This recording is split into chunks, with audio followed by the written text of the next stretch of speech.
কুমড়ো দিয়ে আলু যে তরকারি করবো। দেখো কড়াই তেল দিচ্ছি, দেখো তেল গরম হয়ে গেছে। আমি এবার পেঁয়াজ দিয়ে দিচ্ছি। দেখো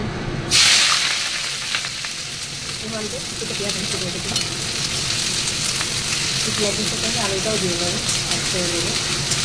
যেহেতু নতুন আলু তাই আমি পেঁয়াজের সাথে অ্যাড করে দেবো আলুটা ডুমু ডুমু করে কেটে নিয়েছি। দেখো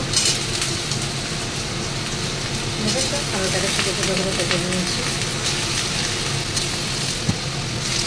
আলু আর পেঁয়াজটা একটু ভাজা ভাজা হবে।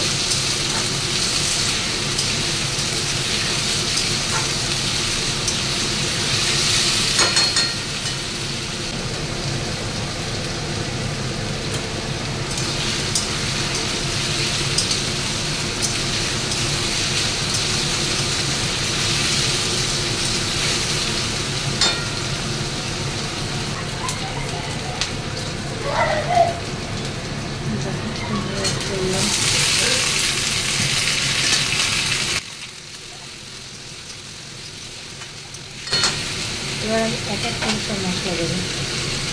মশলা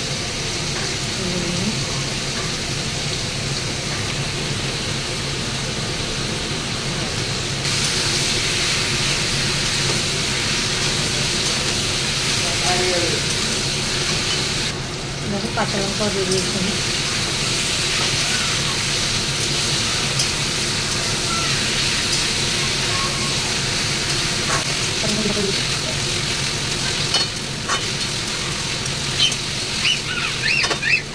নামানোর সময় একটুখানি মিষ্টি দেবো।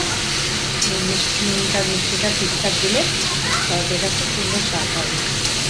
বুঝতে পারছো বন্ধুরা? যদি তোমরা কুমড়ো আলুর তরকারি খেতে খুব ভালোবাসো, যেটা ভালো কুমড়ো আলুর তরকারি ছোলা দিয়েও হয়, অনেক কিছু দিয়েই হয়, ওদিকেও খেতে ভালোবাসো, প্লিজ অ্যাড করে দিচ্ছি।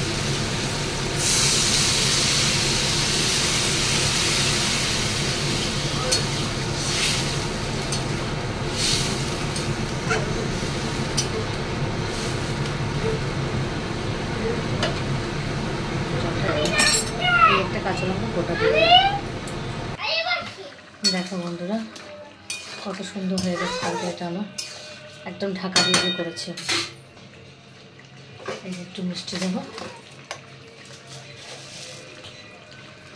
কুমড়ো আলু মিষ্টি না দিলে ভালো লাগে না, যে না বাবু, তাই একটু মিষ্টি দিয়ে দিলাম।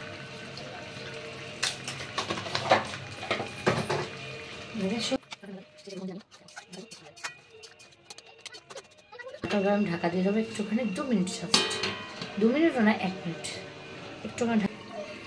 দেখো হয়ে গেছে, পুরো রেডি, দেখতে পাচ্ছ একদম রেডি কুমড়ো আলুর তরকারি।